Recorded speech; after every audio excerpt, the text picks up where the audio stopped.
Haleluya. Amin. Kasih tepuk tangan sorak-sorai sekali lagi bagi dia. Tuhan yang layak terima yang terbaik daripada kita. Haleluya. Silakan duduk kembali dalam hadirat Tuhan Bapak Ibu Saudara. Sekali lagi katakan shalom. Senang bisa beribadah minggu dengan Bapak Ibu Saudara sekalian.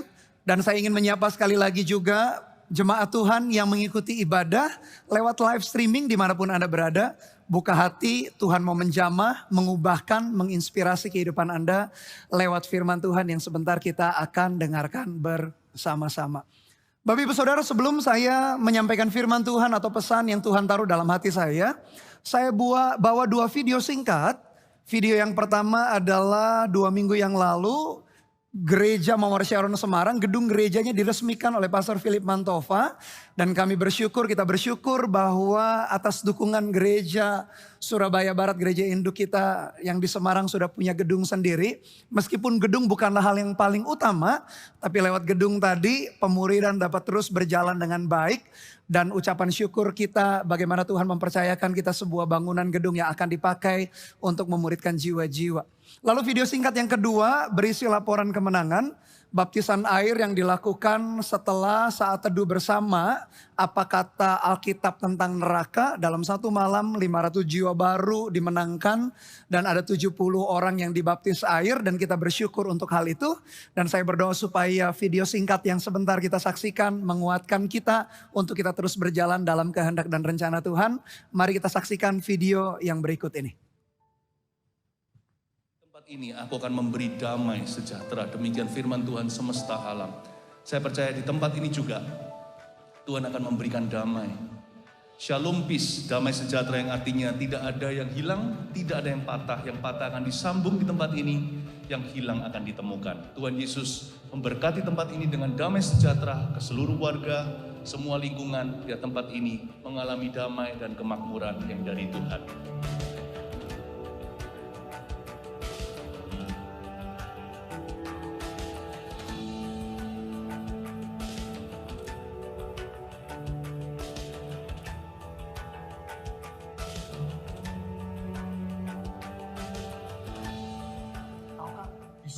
Ada 1001 sejuta satu cerita.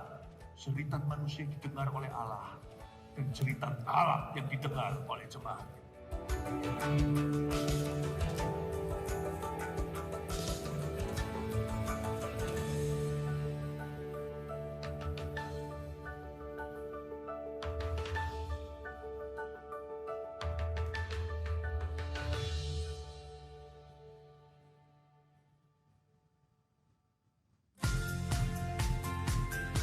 Gereja Mawar Sharon Jawa Tengah dan DIY terus bergerak menjangkau jiwa selama pandemi. Memanfaatkan momentum saat teduh bersama, apa kata Alkitab tentang neraka, tanggal 9 Februari 2022, kami berhasil menjangkau 500 jiwa baru dan membaptis 70 orang.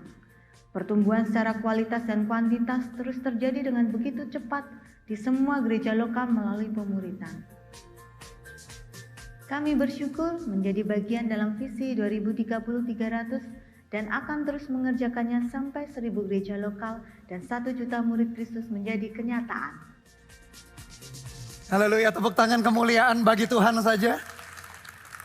Kita bersyukur kita berada di tengah-tengah gereja di mana gereja ini terus melihat jiwa-jiwa terhilang dan memenangkan dan memuridkan. Kita bersyukur atmosfer yang demikian ada di tengah-tengah kita, Gereja Mawar Sharon. Dan saya berdoa kita terus berjalan di dalam anugerah Tuhan, apalagi pandemi seperti ini. Kita melihat justru hati orang-orang yang dahulu keras, tidak mau terima Tuhan Yesus. Justru di tengah-tengah pandemi ini mereka lebih terbuka mendengar Injil, sehingga dapat dimenangkan. Dan mari kita tuntaskan, selesaikan rencana dan kehendak Tuhan melalui gerejanya secara bersama-sama. Bapak Ibu Saudara, sepanjang bulan Februari, kita mengangkat tema khotbah, Pastor Philip mengangkat tema khotbah sepanjang bulan Februari berbicara mengenai membayar harga untuk sebuah mimpi. Memang benar mimpi atau visi Tuhan berikan di dalam hidup kita di dalam tahun The Year of Dreams and Visions. Tetapi ada proses, ada tantangan yang Tuhan izinkan terjadi. Ada harga yang perlu kita bayar. Bukan berarti Tuhan itu kejam. Kemudian proses dia izinkan terjadi di dalam hidup kita. Di balik semua peristiwa, di balik semua proses, pasti Tuhan itu turut bekerja dalam segala sesuatu untuk mendatangkan kebaikan bagi kita. Kita akan perhatikan sejenak di dalam kitab Ulangan pasal 7 Bapak Ibu Saudara. Ayat 1 sampai 2 kita melihat bagaimana bangsa Israel ketika masuk tanah perjanjian pun ada proses di dalamnya. Ada 7 bangsa yang besar dan banyak daripada mereka yang perlu mereka hadapi. Mari kita lihat Ulangan 7 ayat pertama sampai kedua. Apabila Tuhan Allahmu telah membawa engkau ke dalam negeri kemana engkau masuk untuk mendudukinya, dan ia telah menghalau banyak bangsa dari depanmu, yakni orang Het, orang Girgasi, orang Amori, orang Kanaan, orang Feris, orang Hewi, dan orang Yebus. 7 bangsa yang lebih banyak dan lebih kuat daripadamu. Dan Tuhan Allahmu telah menyerahkan mereka kepadamu, sehingga engkau memukul mereka kalah. Maka haruslah kamu menumpas mereka sama sekali. Janganlah engkau mengadakan perjanjian dengan mereka, dan janganlah engkau mengasihani mereka. Tanah perjanjian bagi bangsa Israel di waktu itu merupakan visi dan mimpi dari Tuhan. Tapi kenapa Tuhan tetap izinkan ada 7 bangsa yang lebih kuat dari mereka, yang lebih banyak daripada bangsa Israel untuk dihadapi? Kita melihat bahwa Tuhan tetap mengizinkan proses untuk kita berjalan di dalam penggenapan visi atau mimpi. Ada harga yang perlu dibayar. Dan kalau kita pelajari, setiap nama daripada 7 bangsa ini punya artinya yang mewakili sebetulnya tantangan yang kita hadapi di dalam mencapai mimpi atau harga yang perlu kita bayar. Het itu artinya adalah ketakutan atau intimidasi. Girgasi artinya menyeret keluar atau mengambil dengan paksa.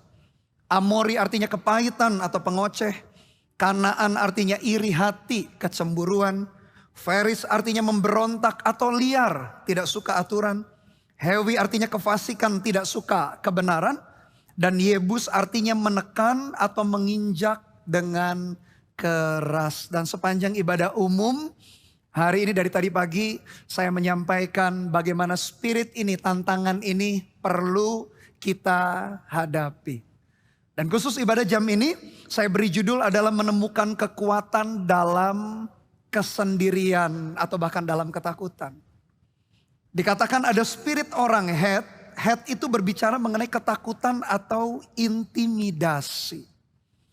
Ada spirit orang Het yang membuat kita ketakutan, membuat kita merasa terintimidasi, akhirnya merasa berjuang seorang diri. Dan nanti kita akan melihat bagaimana spirit Het itu, kalau kita izinkan menguasai hidup kita, kita gak akan pernah sampai kepada tujuan visi mimpi Tuhan digenapi. Kita justru bisa kalah di tengah jalan. Tapi saya berdoa Bapak Ibu Saudara, justru kita bisa menaklukkannya. Bagaimana justru menemukan kekuatan di tengah-tengah ketakutan yang mengintimidasi, di tengah-tengah kesendirian. Kita akan belajar bagaimana salah seorang tokoh di dalam Alkitab, bagaimana menang menghadapi hal itu.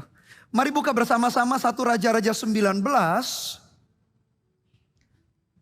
Ayat yang pertama sampai ayat yang ke-18 kita belajar dari seorang tokoh di Alkitab namanya Elia. Bagaimana dia akhirnya menemukan kekuatan kembali di tengah-tengah ketakutan, intimidasi, bahkan kesendirian yang dia hadapi. 1 Raja-Raja 19 ayat yang pertama dikatakan demikian. Ketika Ahab memberitahukan kepada Isabel segala yang dilakukan Elia dan perihal Elia membunuh semua nabi itu dengan pedang. Ahab itu adalah raja atas Israel. Dia punya seorang istri namanya Isabel. Isabel itu tidak takut akan Tuhan. Ahab baru saja menyaksikan sebuah peristiwa yang spektakuler, di mana Elia berhasil menurunkan api dari langit, dan setelah itu Elia membunuh 450 nabi Baal. Pengalaman itu diceritakan kepada Isabel sebagai istrinya. Seharusnya ketika seorang suami bercerita kepada istri, seharusnya yang diceritakan bisa membawa mereka kembali berjalan dalam kehendak dan rencana Tuhan. Kebetulan Ahab pun juga setengah hati ikut Tuhan, apalagi Isabel. Isabel itu tidak takut akan Tuhan. Harusnya kalau suami istri bercerita Bapak Ibu Saudara, ketika istrinya lemah, suaminya harusnya bisa menguatkan. Sebaliknya, kalau suaminya lemah, si istri harusnya bisa saling menguatkan. Kalau kita mau sepakat, sepakatlah di dalam hal-hal yang berguna, yang membangun dalam hal-hal yang benar. Tapi kalau dalam hal-hal dosa yang merusak, saya berdoa supaya suami istri tidak akan pernah sepakat di dalam hal dosa. Kalau sepakat di dalam hal dosa, nanti kematian yang terjadi seperti dalam Alkitab kita. Ananias seorang pria, seorang suami sepakat dengan istrinya Safira membohongi Roh Kudus. Dan dua-duanya Ananias dan Safira mati di dalam bait Allah. Dalam perjalanan hidup kita, seharusnya rumah tangga kita, keluarga kita, hubungan suami istri bisa saling mengisi. Yang satu lemah dikuatkan. Yang satunya lagi galau tingkat dewa Bapak Ibu Saudara. Pasangannya harusnya bisa menenteramkan, bisa mendoakan, menuntun kembali. Yang belum menikah pun saya berdoa supaya Anda dapat pasangan yang tepat. Sehingga saling mengisi, saling melengkapi satu dengan yang lain. Karena dengan demikian Tuhan mendesain sebuah pernikahan, sebuah keluarga. Jangan sampai kita jodoh di dalam hal-hal yang merusak. Kecewa dengan Tuhan, ketemu kecewa dengan Tuhan, ya sudah tinggalkan Tuhan sekalian. Saya berdoa tidak akan pernah jodoh kita. Meskipun sudah menikah, hal-hal yang merusak, hal-hal yang bersifat dosa tidak pernah jodoh. Tapi di dalam hal yang membangun, hal yang berguna, hal yang penting untuk kerajaan sorga. Hal yang bersifat vision and dreams dari Tuhan. Kita selalu sepakat suami istri bergandengan tangan untuk menyelesaikan, mengerjakannya bersama-sama. Tapi kembali dalam peristiwa Ahab dengan Isabel istrinya. Ahab justru menceritakan bagaimana sesuatu yang akhirnya membuat Isabel istrinya itu panas hati, marah, lalu mengancam Elia. Kita perhatikan ayat yang kedua. Dikatakan maka Isabel menyuruh seorang suruhan mengatakan kepada Elia, beginilah kiranya para Allah menghukum aku. Bahkan lebih lagi daripada itu, jika besok kira-kira pada waktu ini aku tidak membuat nyawamu sama seperti nyawa salah seorang dari mereka itu. Ceritanya Ahab justru tidak membawa Isabel bertobat. Dia menyembah Baal, berhala. Sudah jelas nabi-nabi Baal itu tidak bisa menurunkan api dari langit. Lalu Elia mengejek, mungkin Allahmu tidur, mungkin Allahmu tidak dengar. Jelas-jelas Allah yang mereka sembah, yang Isabel sembah itu tidak hidup. Tapi pembicaraan di antara suami istri itu justru berujung kepada gagal paham, mengerti. Isabel justru merancang sesuatu yang buruk. Dan kalau kita belajar daripada cerita mengenai Isabel, akhir hidupnya mengenaskan. Dia mati, didorong lalu jatuh, mayat jenazahnya terinjak-injak. Suami istri seharusnya ketika ada satu problem, ada satu tantangan, ada satu masalah, ada tekanan, justru satu dengan yang lain bisa mengingatkan, menguatkan. Sehingga akhirnya berjalan kembali di dalam rencana dan kehendak Tuhan. Kami sebagai hamba-hamba Tuhan tentu saja berdoa dan berharap demikian. Setiap pernikahan, setiap keluarga, setiap hubungan relationship, termasuk juga yang single, memasuki pernikahan yang benar-benar bahagia, tapi sepadan saling mengisi satu dengan yang lain. Demikian seharusnya pernikahan itu. Tapi justru ceritanya Ahab membawa Isabel mengambil keputusan yang salah, lalu bahkan mengancam. Ancamannya apa?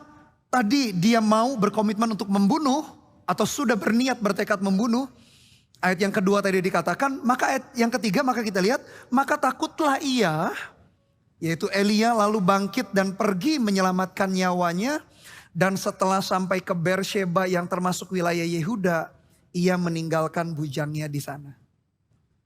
Meskipun tadi kita belajar dari Ahab dan Isabel, bukan dua tokoh ini yang menjadi tokoh utama yang saya mau bahas. Yang saya mau bahas adalah Elia. Ayat yang ketiga dikatakan setelah Elia mendengar ancaman seorang wanita, dia takut. Heran sekali kalau kita pelajari Alkitab, Elia ini hamba Tuhan yang gak ada takutnya. Bahkan lewat hidup dia, Elia melakukan, saya catat ada 10 perkara hebat, 10 mujizat yang Tuhan lakukan lewat Elia. Kita lihat sejenak. Yang pertama, Elia di tepi sungai Kerit, ada kekeringan, kelaparan, Tuhan beri makan lewat burung gagak. Ada Elia dan janda Sarfat, janda itu gak punya apa-apa, tinggal tepung saja sedikit dengan minyak sedikit. Lalu tepung dan minyak itu selama masa kekeringan terus aja muncul. Lalu anak janda Sarfat mati, dibangkitkan oleh Elia. Elia menurunkan api dari sorga, lalu membunuh 450 Nabi Baal, menurunkan hujan. Lalu jalan 40 hari 40 malam, memberitahukan kemenangan Israel dari Aram, menyampaikan nubuat hukum Ahab dan Isabel, hukuman buat Ahab dan Isabel, lalu membakar orang dengan kata-kata. Ada pasukan yang dikirim untuk bertanya, apakah engkau hamba Allah? Kalau aku hamba Allah, biarkan api turun dari langit, bum, 50 orang hangus terbakar. Kelompok yang kedua berkata, apakah engkau hamba Allah? Kalau aku hamba Allah, turun api dari langit, bum. Kelompok yang ketiga, pasukan tentara dibakar hidup-hidup. Yang ketiga berhikmat, dia dengan sopan, akhirnya tidak terbakar.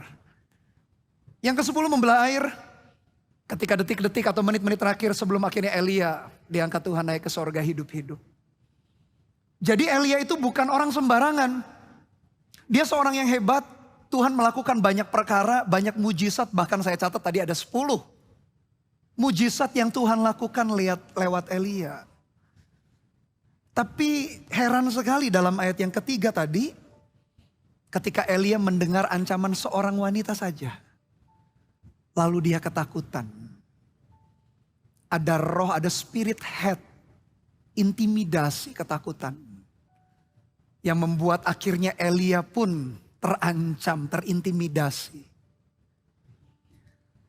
Mari kita perhatikan ayat yang keempat. Tetapi ia sendiri masuk ke padang gurun. Elia melarikan diri. Sehari perjalanan jauhnya.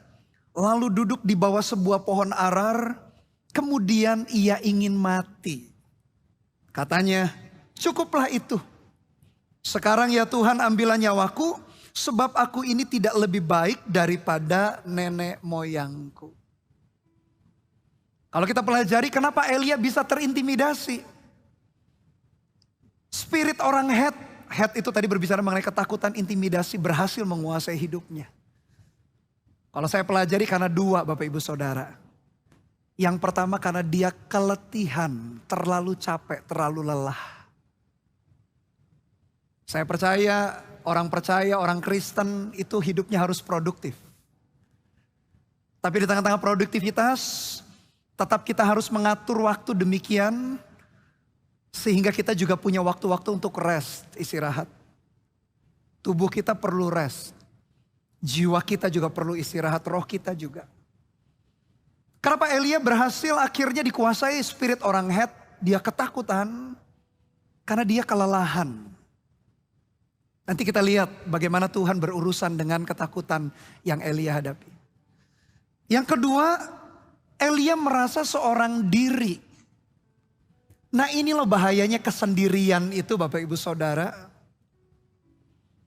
Kesendirian itu gak selalu kita betul-betul seorang diri. Di tengah ribuan orang seperti ini, di tengah kerumunan orang banyak, kita bisa lonely loh Bapak Ibu Saudara. Dua hal tadi, kelelahan, keletihan. Dan akhirnya merasa sendiri. Spirit head itu bisa menguasai, ketakutan bisa mengintimidasi. Bahkan Elia gak nanggung-nanggung, mintanya langsung minta mati. Tuhan cabut saja nyawaku. Kalau kita lompat sejenak 1 Raja-Raja 19 ayat 10. Di sini kita bisa melihat benar Elia itu merasa sepi atau sendirian. 1 Raja-Raja 19 ayat 10. Dikatakan demikian, jawabnya, aku bekerja segiat-giatnya bagi Tuhan Allah semesta alam.